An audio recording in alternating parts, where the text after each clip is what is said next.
Campo das Artes. Cultura no ar. Literatura, artes visuais e música. Campo das Artes. Cinema, teatro, dança e outras expressões. Campo das Artes. Apoio Unibis Cultural, o hub da cultura, do empreendedorismo criativo e das causas sociais na cidade de São Paulo. A Unibis Cultural tem uma programação diversificada para você que busca um espaço de reflexões, debates e trocas que preparam a cidade para o futuro. Siga a Unibis Cultural nas redes sociais e fique por dentro de tudo o que acontece na casa. Campo das Artes. Cultura no ar. Produção e apresentação, Jorge Vasconcelos.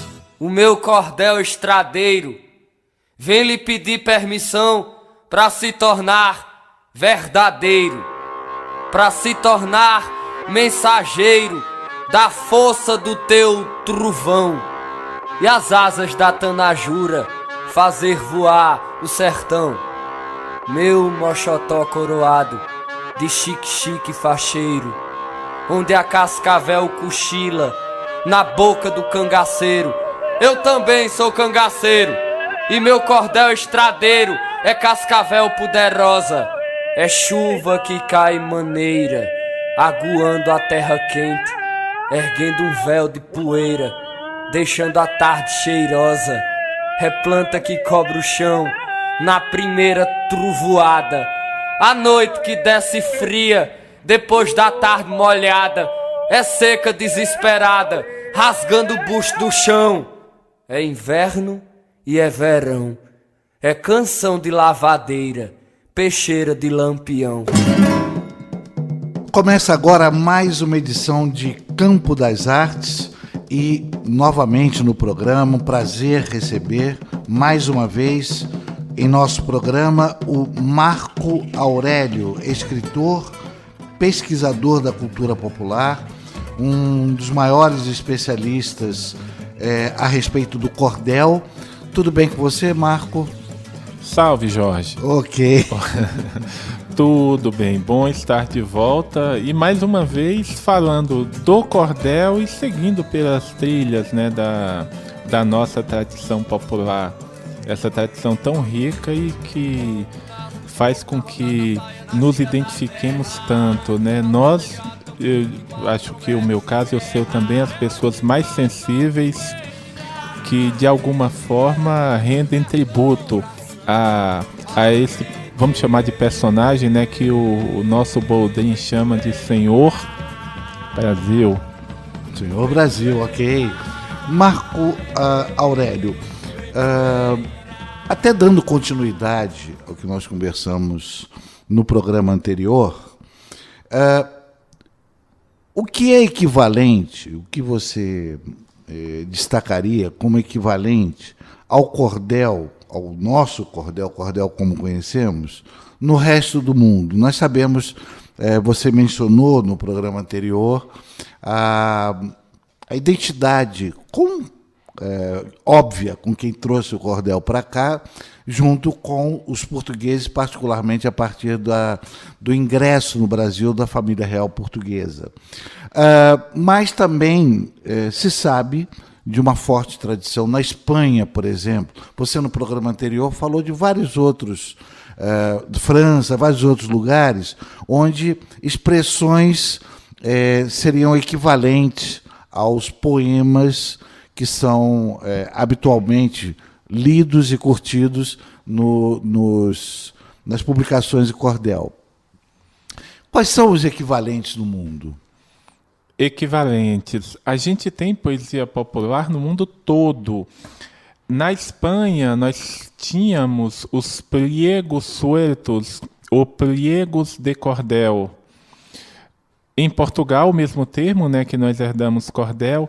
Na França, tínhamos a littérature de colportage, ou seja, os livrinhos, né, que pendurados ao pescoço. É isso que quer dizer colportage, né? Levados no pescoço. Então, isso fazia parte da Bibliothèque Bleue, a Biblioteca Azul. Mas depois da Revolução Francesa, basicamente, tudo que se associava à arte popular foi perseguido. A burguesia que chegou ao poder de modo algum, gostava de ser identificada ao povo. E a Bibliothèque Brûlée foi praticamente extinta por perseguição oficial. A gente tem na América Espanhola também uma influência, lógico, vinda da Espanha, é óbvio, os pregos, e no México, em especial, a gente tem os corridos. O que são os corridos? São composições mais curtas do que o cordel, mas vendidas também na forma de folhetos.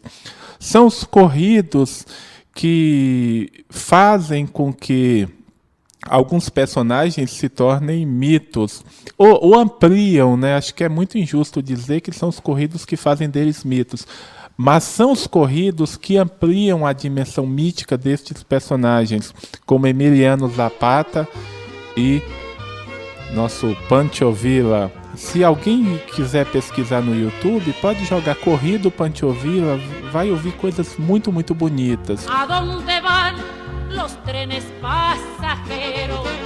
¿Adonde van palomas del oriente? ¿Adonde irán los cantos más dolientes? Van a llorarle a un hombre guerrillero.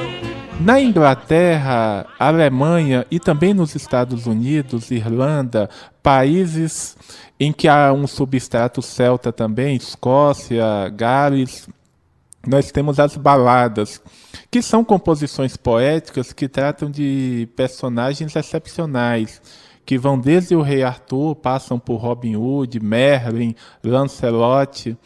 E a gente tem também os chamados romances, que são os velhos romanços. O que é romance? Romance, a princípio, ele é a língua que se opõe ao latim. É o castelhano, é o português, é o provençal, não é? Então, esse romanço a gente vai enxergar quando na França começa a se publicar. Na verdade, publicar é um termo até generoso, né? Quando os manuscritos começam a circular, você tem o Roman de Alexandre, o Roman de Thebes, você tem o Roman do Graal, né? O romance do Graal. Aí você começa a ter uma gama de romances, mas esses romances que a gente vai dizer romanço ou romanço em Espanha e Portugal, não são romances em prosa. Isso é uma coisa muito recente, talvez até por influência do Dom Quixote, não sei dizer ao certo, mas o romance antigo é sempre em versos. E a gente vai herdar também de Portugal e da Espanha os romances velhos, romance viejo, né, na definição de Menendez e Pidaro, como de Juliana e Dom Jorge. Deus lhe salve, Juliana, no seu estrado assentada. Deus lhe salve, meu Dom Jorge, no seu cavalo amontado. Isso minha avó me contava. Levantai, Aninha, deixai de dormir, traga pão com vinho pra esse cego aqui. É o romance do cego andejo, que é Almeida Garré. Gente, eu estou pedindo desculpas antecipadas, né, por... Tem um velho ditado, quem canta mal espanta, enfim. Mas aí eu quis realmente... Você está trazendo uma tradição maravilhosa. Não, e isso é de coração, né? Aliás, coração vem de cordes, né? Que é a mesma raiz etimológica de corda e cordel. Então estou perdoado. Está tudo em casa. Está tudo em casa. Esse comboio de corda, né? Já dizia o Fernando Pessoa. Então, o cordel, ele se vincula a uma tradição poética que a gente pode chamar de ocidental, mas que se estende até a Índia e que se irradia da Índia a outros povos também.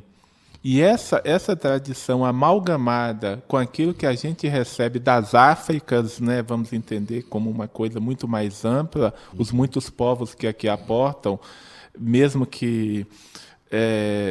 diante desse contexto vergonhoso, né, da escravidão, e também dos nossos indígenas, que também tinham uma poesia narrativa, obviamente, preservada unicamente pela voz, né, oralmente. Mas quando o Anchieta chega aqui, ele começa a compor os autos, e os autos são poemas também, com temas religiosos, logicamente. Mas ele também começa a compor em tupi, ele usa a prosódia tupi na tentativa de catequizar os povos que viviam, principalmente na região, né, da costa, né, na região costeira do nosso país.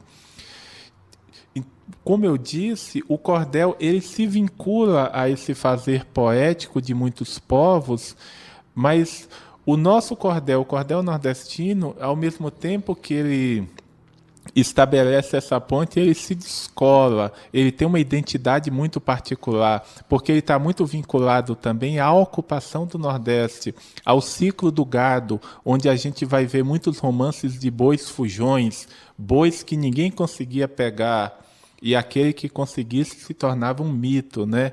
O vaqueiro que conseguisse levar esse boi até o curral. E, ao mesmo tempo também, principalmente do século XIX, fins do século XIX até meados do século XX, o ciclo do cangaço e esse ciclo messiânico, que muitas vezes fez com que o Nordeste fosse visto, né, com preconceito por conta das ideias do determinismo geográfico, que nem Euclides da Cunha, o genial Euclides da Cunha, conseguiu se libertar. Depois a gente viu o caso do contestado e viu que não tem nada a ver com determinismo geográfico. Esses levantes se dão muito mais por conta das injustiças sociais. E aí, lamentavelmente, a gente tem que dizer que essa injustiça, ela é, entre aspas, democrática, né? Porque ela abrange o país todo. Mas, especificamente, o cordel, ele se desvincula de suas matrizes, não totalmente, mas ele vai tratar desses temas. O cangaço, o messianismo, a seca, as histórias de vingança, de traição, de amor, principalmente, e aí ele ganha uma identidade muito, muito particular. Mas, mesmo assim, você pode observar o tema mítico, mágico no cordel, ele é muito forte ainda, remetendo a todo esse legado, né, digamos assim, indo-europeu.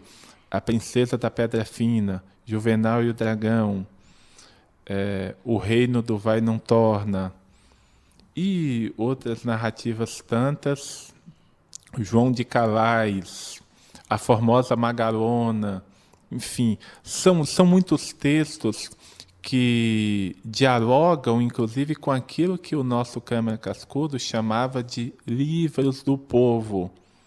E que livro do povo, na verdade, é uma definição de Portugal, do Teófilo Braga, e que o Cascudo retoma, mas que vem da Alemanha, né? Os Volksbuch. E o que são os Volksbuch na Alemanha?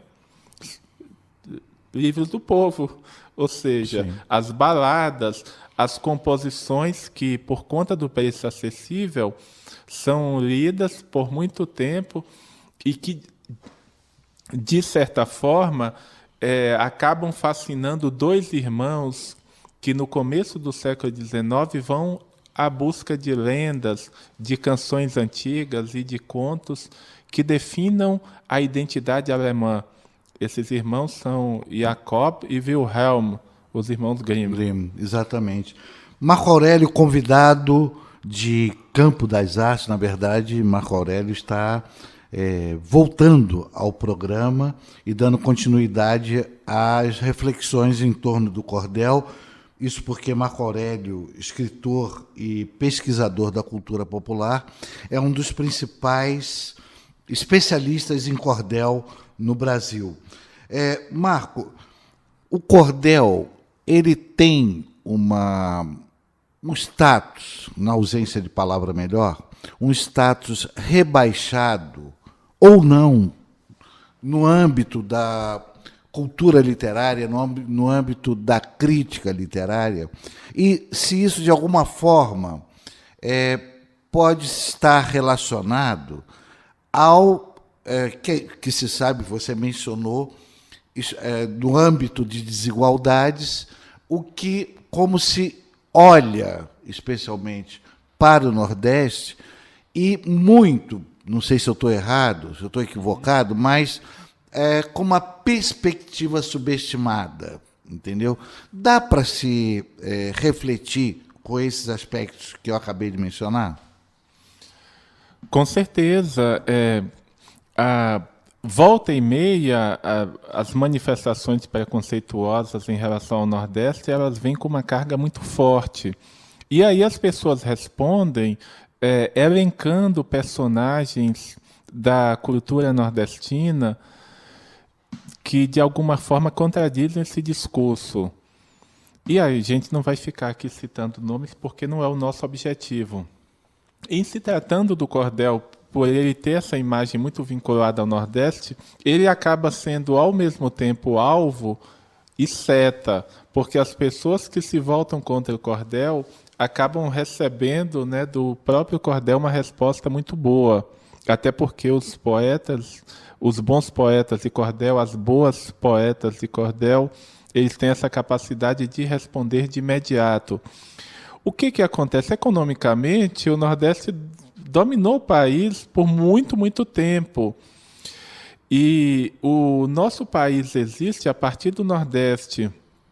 Mas a mudança da capital para o Rio, de alguma forma, coloca principalmente o sertão nordestino num relativo isolamento. Tanto que a maior parte dos poetas do início do cordel, os poetas que começam a publicar, digamos assim, não os que escrevem, porque a escrita é muito mais antiga, mas não se publicava no nosso país.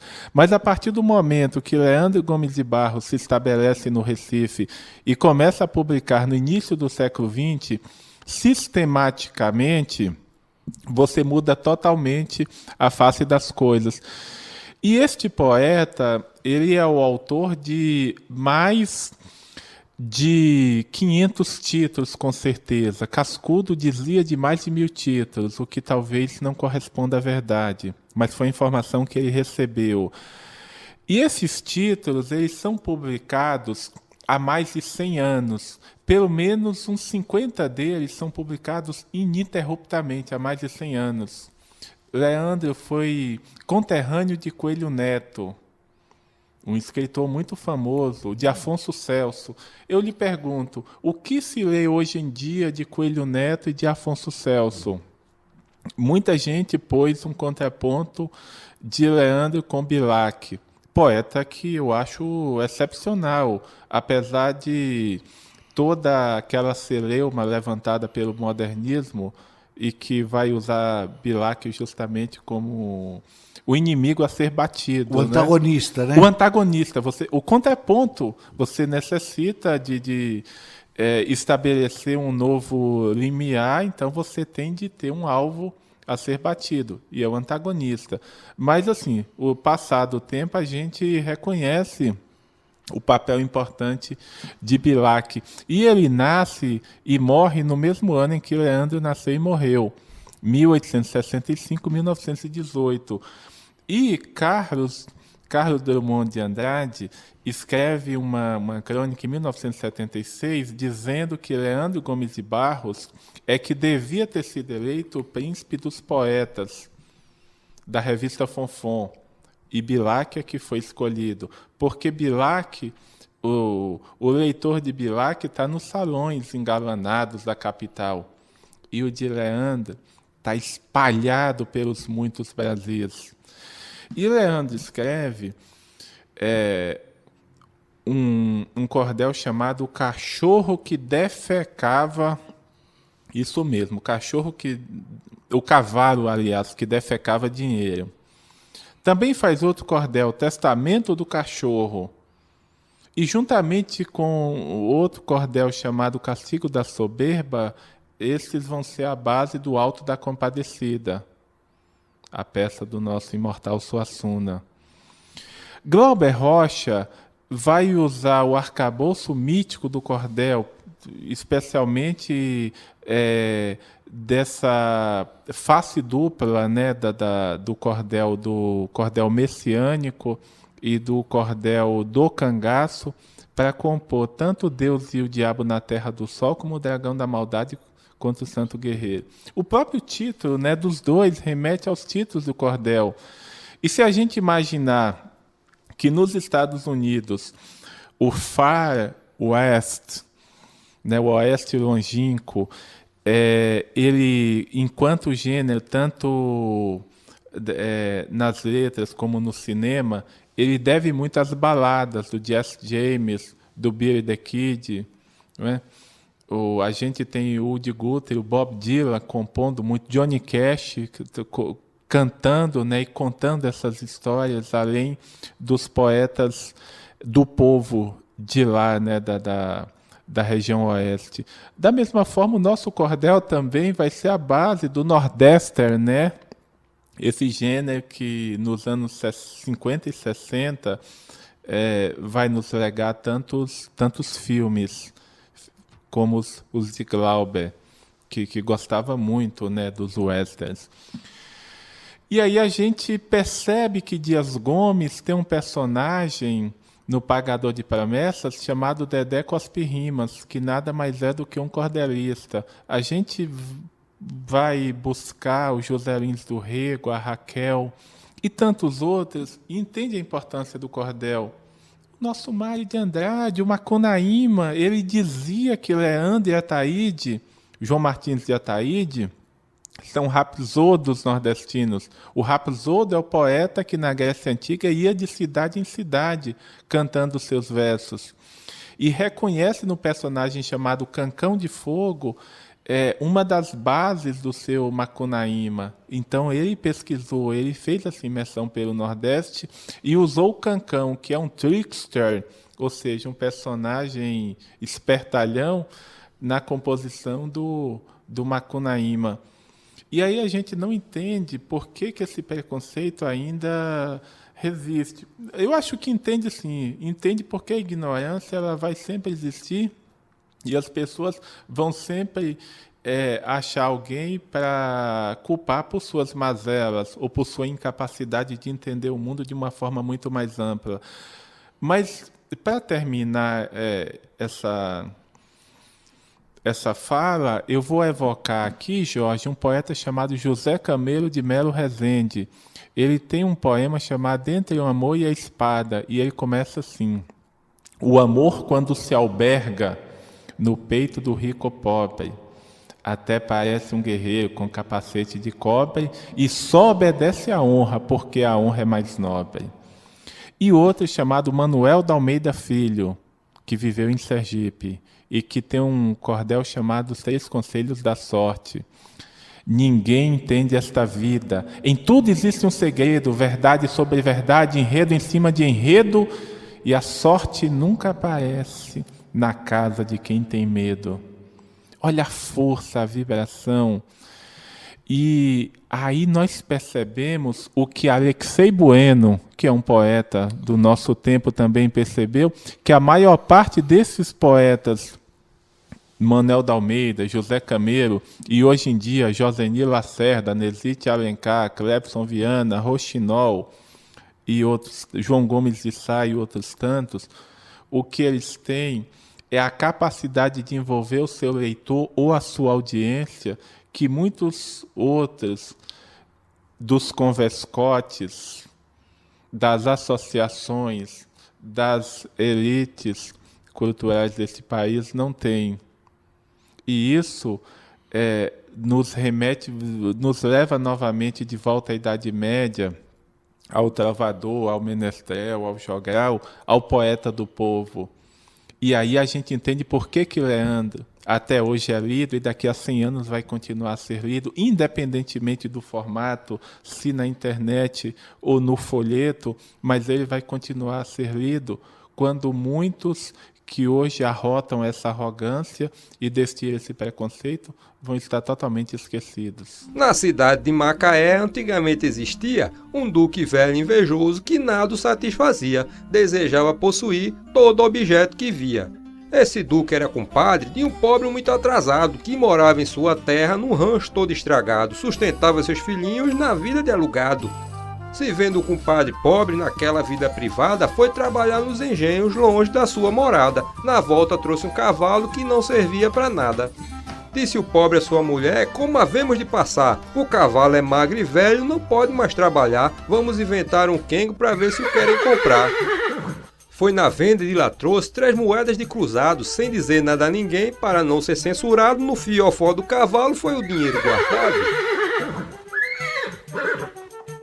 Do fiofó do cavalo ele fez um miaeiro, saiu dizendo: sou rico, ainda mais que um fazendeiro, porque possuo um cavalo que só defeca dinheiro. Você acompanha em Campo das Artes a entrevista que estamos realizando com o escritor e pesquisador da cultura popular, Marco Aurélio, um dos principais especialistas em cordel no país. O programa Campo das Artes conta com o apoio da Unibis Cultural, o hub da cultura, do empreendedorismo criativo e das causas sociais na cidade de São Paulo. A Unibis Cultural tem uma programação diversificada para você que busca um espaço de reflexões, debates e trocas que preparam a cidade para o futuro. Siga a Unibis Cultural nas redes sociais e fique por dentro de tudo o que acontece na casa.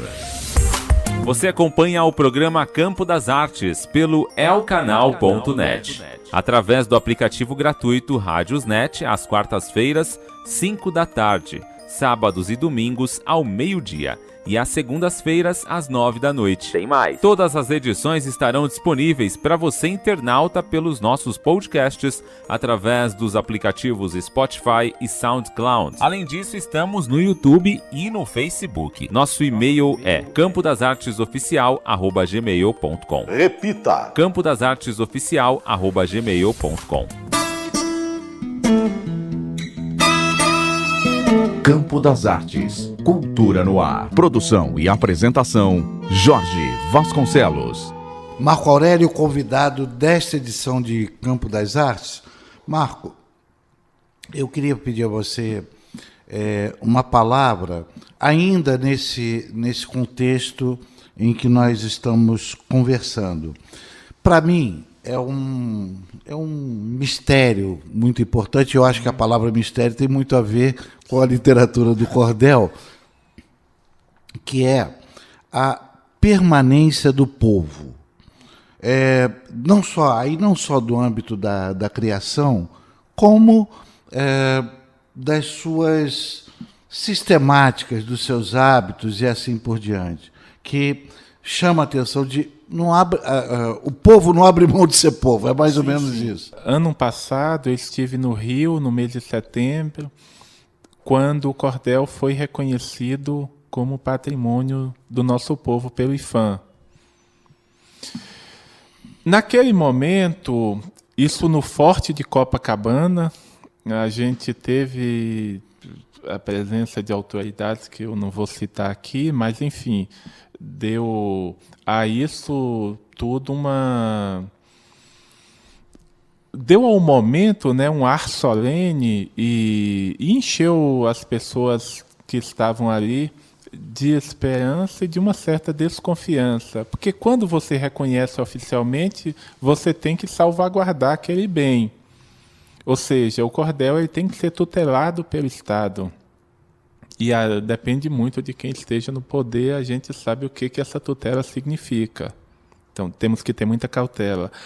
Ao mesmo tempo, a gente entende que esse reconhecimento é mais do que justo, porque ele vai ao encontro de uma luta de muita gente, e uma luta que vem de muito, muito tempo. Rodolfo Coelho Cavalcante, um alagoano radicado em Salvador, ele fundou muitas associações a partir dos anos 50, todas elas visando a preservação e a difusão do cordel, principalmente. No caso da música sertaneja de São Paulo, que a gente associa a sua difusão, o início de sua difusão a Cornélio Pires, principalmente, e ela tem muito a ver com o rádio, a gente tem que lembrar o seguinte: quem mais vendeu discos até hoje de todas as duplas sertanejas foi Tonico e Tinoco. Milhões e milhões e milhões. Nenhuma dessas duplas ditas sertanejas chega perto. Mas o que havia naquele tempo? A gente tende a associar isso, que aconteceu com Luiz Gonzaga, o fato de que boa parte do público que consumia estas músicas são sertanejos expulsos do campo pelo processo de mecanização e que estavam nas cidades, mas que ainda estavam vinculados às suas raízes. O que acontecia também com o nordestino aqui em São Paulo, no Rio, em outros cantos, e que se encontravam, vamos dizer assim, nas músicas de Luiz Gonzaga, com todos os seus parceiros. Isso que a gente vê a partir dos anos 90, 80 e 90 principalmente, e anos 2000, já não tem mais nada a ver com a música sertaneja. Não, essas pessoas não reconhecem, não ouvem Tonico e Tinoco, não ouvem Tião Carreiro e Pardinho, não ouvem Soline e Marroeiro. Nenhum destes personagens que, de alguma forma, indiretamente, são responsáveis por eles estarem em evidência. Daniel, com certeza, ouve, gravou muitos discos com o pai dele, e eventualmente ele ainda estava associado à música que... Olha só, precisou que alguém chamasse essa música de raiz para mostrar que havia uma diferença com aquilo que estava se fazendo até então. Então, a gente tem que tomar muito cuidado com o cordel, inclusive, para que não caia nesse fosso, nessa vala comum. Porque o fato de hoje termos a internet, o YouTube, de termos essa porta aberta com o mundo, pode dar a ilusão de que tudo que se fizer e colocar o rótulo de cordel vai ser cordel. E a gente tem um exemplo, e não creio que seja negativo nem positivo, mas que tem que ser citado, é o do Braulio Bessa, um poeta nordestino que faz uma participação na Fátima Bernardes. Mas é um youtuber, foi a partir do YouTube que ele ganhou visibilidade, e a partir disso ele foi chamado pela Globo a compor a Fátima Bernardes, e disso também, né, partindo disso, ele lançou alguns livros e que tem o rótulo de cordel. Algumas pessoas questionam se vale a pena, se ele realmente é cordelista ou se ele está usando cordel, coisas do tipo. Eu sei que há muito tempo ele fez contato, ele me adicionou no Facebook, não fui eu que o fiz, foi ele, e eu percebi que era um rapaz muito bem antenado. É um rapaz que buscava construir relações muito sólidas com o público, e que hoje é bastante reconhecido por isso. Não vejo nada de indigno nisso. Eu vejo uma oportunidade de difundir o nome, enfim, e uma pessoa que tem uma capacidade boa. Só que há pessoas que acham que as rimas dele são de pé quebrado, que ele não tem muito cuidado com as formas básicas do cordel, e que isso pode trazer uma visão, digamos assim, não muito benéfica ao cordel. Eu não vejo assim. Eu acho que dentro do processo dinâmico que nós vivemos hoje, em que a tradição ela convive com essas demandas da contemporaneidade, é muito comum que surjam pessoas, surjam cordelistas, surjam poetas, que não estejam vinculadas, como nós, a um saber tradicional. E no caso dele, ele vem de uma cidade do sertão cearense, Alto Santo, e pratica um tipo de poesia, sim. Ele faz a cestilha, ele faz a décima. Eventualmente, tecnicamente, a gente encontra alguns defeitos, mas a gente encontra defeitos em muitos poetas, também repentistas e cordelistas, e que estão há muito tempo na estrada. Então, acho que não é esse o risco que nós podemos correr. O que eu imagino é que a gente tem muito a aprender, principalmente com os jovens que vêm dos arrabaldes, das margens, das bordas das grandes capitais, os slums. Por que a gente não se aproxima dessas pessoas que estão fazendo um trabalho tão bonito, mas, ao mesmo tempo, muitas vezes a gente vê que com a técnica do cordel eles podiam estar fazendo mais bonito ainda, já que boa parte são filhos e são netos de nordestinos.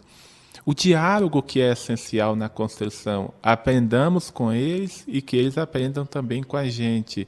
O cordel ele nunca foi fechado a um único tema. A gente citou no programa em que nós estivemos a chegada do homem à Lua, a cordéis de ficção científica. Clebson Viana fez o Jumento do Futuro e o Cangaceiro Espacial, juntando tradição e ficção científica. Então, o cordel ele é aberto, sim, a novas temáticas, ele é aberto, sim, a novas discussões. A gente tem que ter uma cautela, com certeza, que a gente não pode perder essa coluna que sustenta o cordel, que é a tradição. Mas, assim, ao mesmo tempo, a gente sabe que ele tem outra coluna, que é a modernidade. E das duas é que a gente acha o equilíbrio, né? E esse equilíbrio é que nos mantém vivos e fortes até hoje. A dinâmica do cordel, não é isso? A dinâmica, perfeito. O tema é a dinâmica. O Edson Carneiro tem um livro chamado A Dinâmica do Folclore. A gente tem que buscar essa dinâmica do cordel. E essa dinâmica é que vai nos manter na estrada. Marco Aurélio, houve um entrevistado aqui em Campo das Artes que ele disse claramente que até então se conhecia ou se atribuía importância, até a nomenclatura, à cultura caipira e suas diversas expressões. Que sertanejo foi por causa do estrondoso sucesso, a partir da década de 40, de Luiz Gonzaga. E que o mercado fonográfico ele colocou essa separação por força exatamente de manter o status que o Luiz Gonzaga adquiriu e que, pelo que eu entendi, anacronizou um pouco não o respeito, mas assim a penetração da cultura caipira no âmbito de música e assim por diante. Então, só essas duas colocações, entendeu? Que eu achei interessante lembrar, porque sertanejo hoje é uma estrondosa marca. É um rótulo. É um rótulo, mas só que veio em função de Luiz Gonzaga. Perfeito, perfeito. Luiz Gonzaga, eu não posso falar como especialista, eu sou um admirador, confesso. Eu até digo que Luiz Gonzaga foi quem melhor retratou o Nordeste. E quando eu falo isso, eu estou o pondo em confronto com sociólogos, com escritores, com romancistas, com todos. Graciliano Ramos, genial, mas a gente conhece, principalmente a partir de Vidas Secas, um aspecto do Nordeste. A mesma coisa, Gilberto Freire, que você citou, Cascudo e tantos outros. José Lins do Rego, escrevendo a partir da zona da mata de seu estado, da Paraíba, mas principalmente dos engenhos. Suassuna, que leva principalmente esse aspecto burlesco e que é nordestino, mas ao mesmo tempo remete a Plauto, remete a Lope de Vega, remete a Gil Vicente e a outros artistas, né, ao mesmo tempo regionais e universais. Mas Luiz Gonzaga mostrou a seca, sim, mas ele mostrou também o nordestino que volta quando houve o ronco do trovão. Ele mostrou as festas, mostrou as brincadeiras, mostrou os costumes, as superstições, os medos e as esperanças do povo nordestino. Então, a obra dele ela é gigantesca e ela pode ser estudada pelo sociólogo, pelo antropólogo, pelo folclorista. Eu me recordo, falando de Luiz Gonzaga, recentemente, E por ser dia de São João, que está muito associado aos ritos da fertilidade que nós herdamos do colonizador, essa ideia, mas não só dele, porque é uma ideia universal, né? O solstício é solstício em qualquer lugar, só que aqui o nosso solstício é de inverno, enquanto no hemisfério norte é justamente o oposto. E Luiz Gonzaga canta, né? Ô São João do Carneirinho, você que é bonzinho, fale lá para São José, peça para o meu milho dar 20 espigas em cada pé. E a gente sabe que o sertanejo diz que o melhor milho é aquele que é plantado no dia de São José, 19 de março, e colhido no dia de São João, 24 de junho. Mas a música do Luiz Gonzaga, ela traz o shot, que é alemão, né? O shot, o chachado, o baião, o foxtrot, a polca. Ela é muito rica, é muito ampla. O lundu, de Achula, ela é muito mais do que isso. E da mesma forma, a música de São Paulo, a música de Minas, e vamos chamar de sertaneja também, já que o conceito sertão ele é muito amplo, mas ao mesmo tempo ele é pouco entendido, pouco compreendido, né? Porque o sertão se refere àquela porção de terras que está longe da costa. E o fato de estar longe da costa hoje, com as distâncias percorridas por automóveis, não quer dizer muita coisa. Mas imagine em outros tempos, quando você ia de cavalo ou de carro de boi. E Gustavo Barroso nos mostra, inclusive, que essa palavra, esse termo, já foi usado, inclusive, em Angola e em Portugal também, onde a gente tem até sertão, né? De uma forma muito, muito semelhante. Então, sertão não é bioma. Bioma é caatinga, é cerrado. Sertão não é bioma, mas acabou se confundindo também o bioma caatinga com o sertão. O sertão é só um afastamento, né? Um afastamento. Tonico e Tinoco cantavam, né? Esse é o Brasil caboclo, esse é o meu sertão, numa música lindíssima. E a gente tem, né, outras tantas, a Deus Paulistinha do meu coração, é para o meu sertão que eu quero voltar, né, saudades da minha terra, e outras tantas. Então, a indústria, ela realmente se apega a esses rótulos como forma de marcar determinado artista ou determinado movimento. Mas eu acho que a coisa é muito mais ampla. Quando o Caetano, ele canta, né... Todo dia o sol levanta e a gente canta o sol de todo dia. E Pena Branca e Chavantinho pegam a mesma canção e com suas vozes elas ganham uma outra dimensão, mas ao mesmo tempo eles continuam fiéis à interpretação de Caetano. E aquilo também é muito verdadeiro, aquilo é muito real, porque expressam justamente o sentimento de alguém que nasceu nos arrabaldes de Salvador, mas que conhecem muito desta alma sertaneja. E a gente tem que recordar também, Jorge, que aqui a gente acha que poesia popular impressa só teve no Nordeste. E os muitos pasquinhas aqui do interior de São Paulo e de Minas também, compendiados por Rossini Tavares, compendiado por Amadeu Amaral, ao seu Mainardi, esse gigante, esse titã das pesquisas, das coletas de matéria tradicional de São Paulo e não só de São Paulo.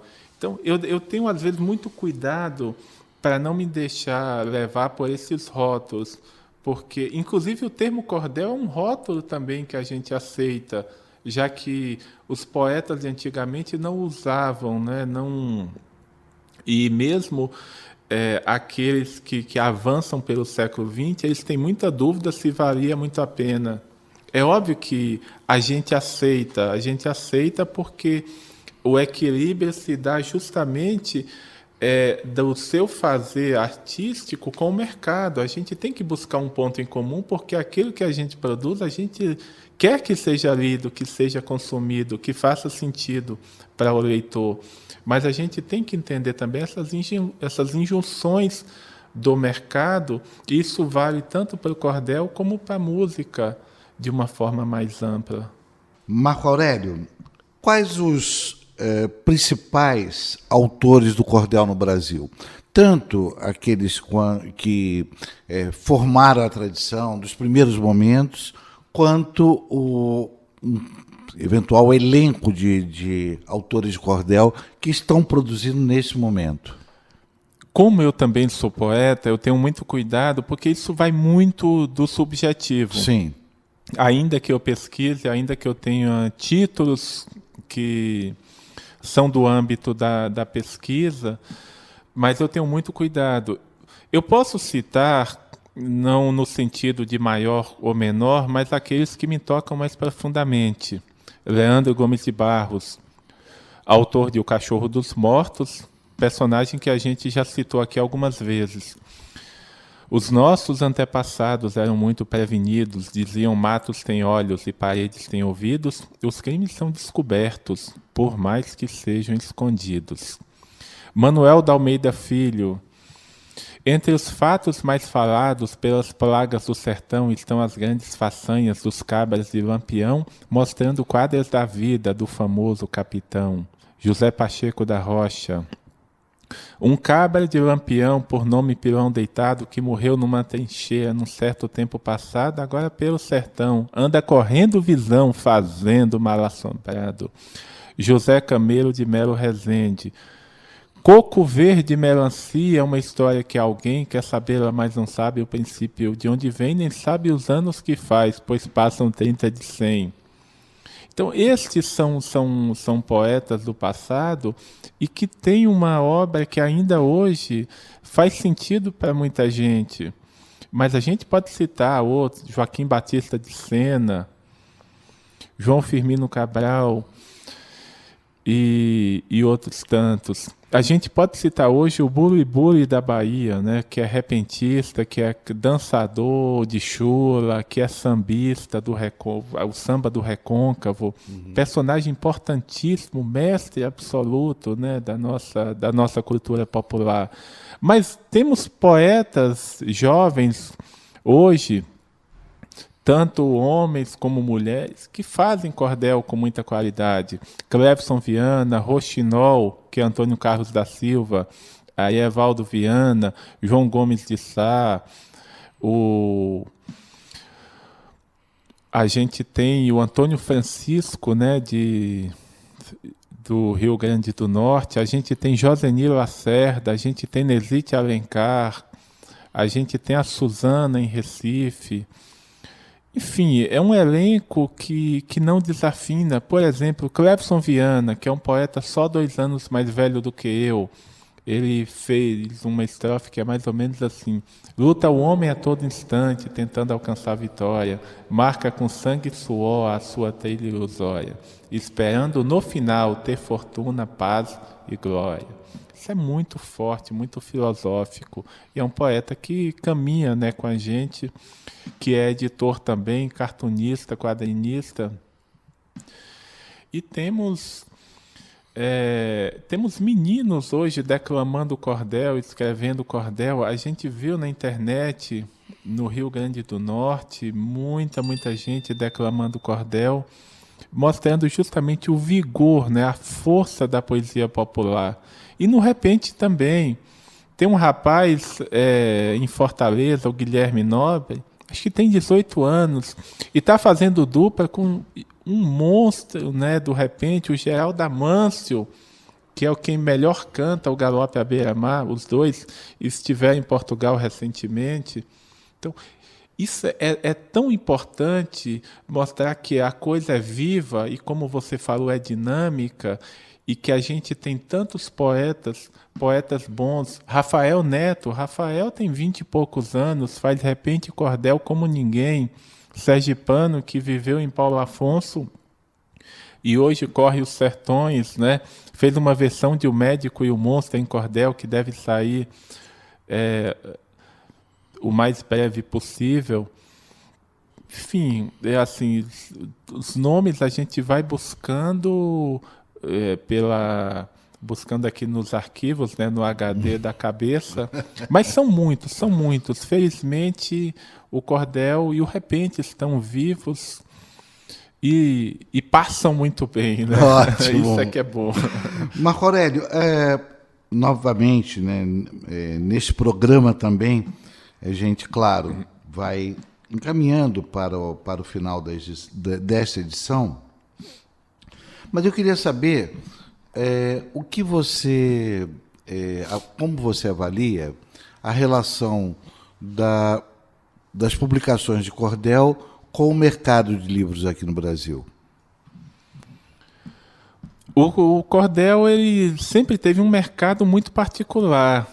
As tipografias, João Martins de Ataíde, José Bernardo, que nós citamos em outra oportunidade, mas aqui em São Paulo, né, a Prelúdio, depois usei também, que até hoje continua. Hoje o mercado ele acabou abrindo os olhos para o cordel. Então a gente tem hoje FTD, Paulus, Nova Alexandria, IMEP. Está sendo trabalhado também os livros didáticos, paradidáticos, eles estão assimilando a literatura de cordel e transmitindo para as crianças nas escolas, né? Perfeito. Ano passado eu tive 5 títulos selecionados pelo PNLD, que é o Programa Nacional do Livro Didático, mas que também trabalha com paradidático. 5 títulos perfazendo mais de 300 mil. Então é um volume alto. Uhum. E outros poetas também, Clebson Viana, Estélio Torquato, Arlene Holanda, todos do Ceará, mostrando assim uma vanguarda, né, hoje daquele estado em relação ao cordel, não só o folheto, mas também o infanto juvenil. Isso é muito importante, porque nas escolas públicas, muitas vezes, o livro só chega mediante essas compras do MEC. Mas eu também vou a muitas escolas aqui em São Paulo, e outros poetas também vão, por conta de adoções. Tem um cordel meu chamado A Roupa Nova do Rei, que tem um subtítulo O Encontro de João Grilo com Pedro Malazarte, foi adotado em praticamente todos os grandes colégios de São Paulo. E teve um ano que ele teve uma edição de 2000 esgotada assim, em 6 meses por conta disso. Uhum. Isso é muito, muito importante para nós que escrevemos.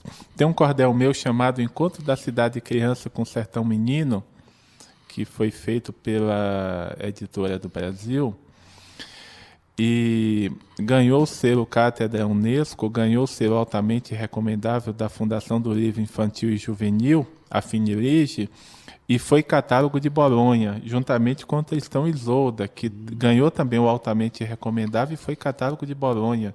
Acho que eu já tive uns 12 títulos, perdi a conta no catálogo de Bolonha. Boa parte deles, cordel, pertencente ao gênero cordel. Então, e não somente eu, também o Clevson, o Rochinol, o César Obeide, que é paulistano e também faz cordel, e é importante ressaltar isso, principalmente infanto juvenil, mas o César fez muito folheto também, espalhou pelas bibliotecas de São Paulo. Então essa marca, ela vem sendo cada dia mais, essa marca do cordel vem sendo cada dia mais consolidada por conta do esforço conjunto. E essas editoras, elas só publicam porque elas percebem que vende. Conhecemos também outros cordelistas, mesmo aqueles bissextos, e eles ficam encantados com o fato de que fazem crônica, fazem contos, alguns fazem até romances, mas aí eles constatam. Mas o que vende realmente é o cordel. É o cordel. Só para situar para os ouvintes, quando você mencionou capa de Bolonha, é por causa da tradicional Feira de Livros Infanto-Juvenis, que é sediada na cidade italiana de Bolonha. É perfeito. É a maior do mundo, né, no campo infanto-juvenil. E a Fundação Nacional do Livro Infantil e Juvenil todo ano faz um catálogo em que seleciona as obras e aqui a gente tem que ressaltar, que ela julga mais importantes para o catálogo de Bolonha, no segmento infantil e juvenil. Normalmente o cordel fica no campo da poesia ou, eventualmente, como o catálogo é em inglês, retold stories, né? Ou seja, histórias recontadas e poetry. Então a gente está lá em inglês, né? Em bom inglês, por conta da Fundação Nacional do Livro Infantil e Juvenil, sediada no Rio, e que faz um trabalho muito bonito, difundindo, entre outras coisas, as nossas retold stories, né? Olha que coisa bonita. Marco Aurélio, a gente encerrando o programa, só mais uma breve questão que eu queria lhe colocar. Vocês têm, criadores de cordel, interlocução com autores de linguagem semelhante, como nós citamos aqui, em outros países, manifestações semelhantes ao cordel, algum intercâmbio sistemático ou é esporádico em função de diversa ordem? Em relação ao cordel, é mais complicado porque a maior parte desses países hoje já não produz mais a poesia. O que a gente está fazendo, isso é muito bom, é exportando artistas. Por exemplo, em Portugal, nós temos o Thomas Bach, que é pernambucano e que vive no Porto. Ele faz o cordel em quadras, como se fazia antigamente em Portugal, e conta histórias, é um storyteller. E nós temos também, nos arrabaldes de Lisboa, a Josi e a Luciana. É um casal, né? Elas são artistas e elas fazem Mnemosine, a fonte da memória. Um trabalho fantástico de difusão, até porque esse trabalho delas é importante também, porque vai contra o preconceito, principalmente arraigado, inclusive na própria poesia popular, na música popular, como a gente conhece, contra os LGBT. Então, ao mesmo tempo que elas trabalham com a tradição, também tem esse engajamento no sentido de combater os preconceitos que ainda estão ou latentes ou já estão na superfície. Isso em Portugal, e são artistas nordestinos que hoje vivem, né, da sua arte num outro país. Mas o intercâmbio que eu mantenho e que é muito mais forte é com o CEAL, que é o Centro de Estudos Ataíde Oliveira da Universidade do Algarve, em Portugal, no sul de Portugal, e principalmente na catalogação dos contos. O livro Vozes da Tradição, que a gente lançou, e do qual a gente falou aqui, ele tem notas que foram feitas juntamente com o Paulo Correia, que é um estudioso dos contos do povo, né, da Universidade do Algarve. Então eu mantenho sim esse intercâmbio, principalmente com estudiosos do folclore, né, de outros países. Ok. Marco Aurélio, convidado desta edição de Campo das Artes. Marco Aurélio, na verdade, ele retornou ao programa e autor de vários títulos. Marco Aurélio é um escritor e pesquisador da cultura popular, especializadíssimo em cordel, literatura de cordel, e autor de vários livros, como, por exemplo, O Cavaleiro de Prata. Marco Aurélio, muito obrigado pelo seu retorno ao programa, muito obrigado por tantas elucidações, tantos aprofundamentos em relação ao tema do cordel e à cultura popular. Eu agradeço, Jorge, e para fugir um pouquinho, eu tenho um livro chamado Olhos de Pedra, da pergunta Fixar, e aí eu vou declamar um soneto. Por favor. Que se chama Rebóis.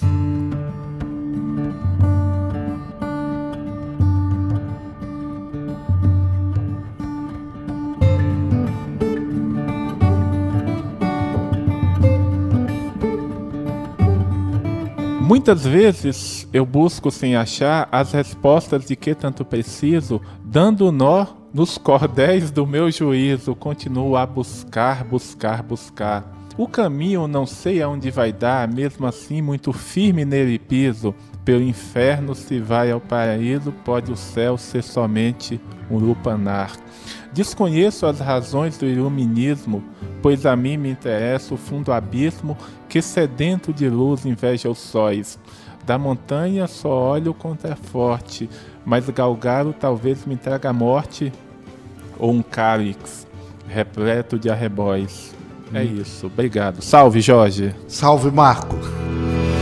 Campo das Artes, o programa que conecta as manifestações artísticas e culturais e o campo, volta na próxima quarta-feira, às 17 horas, com uma nova entrevista. Até lá. Campo das Artes. Produção e apresentação, Jorge Vasconcelos. Campo das Artes. Apoio, Unibis Cultural, o hub da cultura, do empreendedorismo criativo e das causas sociais na cidade de São Paulo. A Unibis Cultural tem uma programação diversificada para você que busca um espaço de reflexões, debates e trocas que preparam a cidade para o futuro. Siga a Unibis Cultural nas redes sociais e fique por dentro de tudo o que acontece na casa. Campo das Artes. Cultura no ar.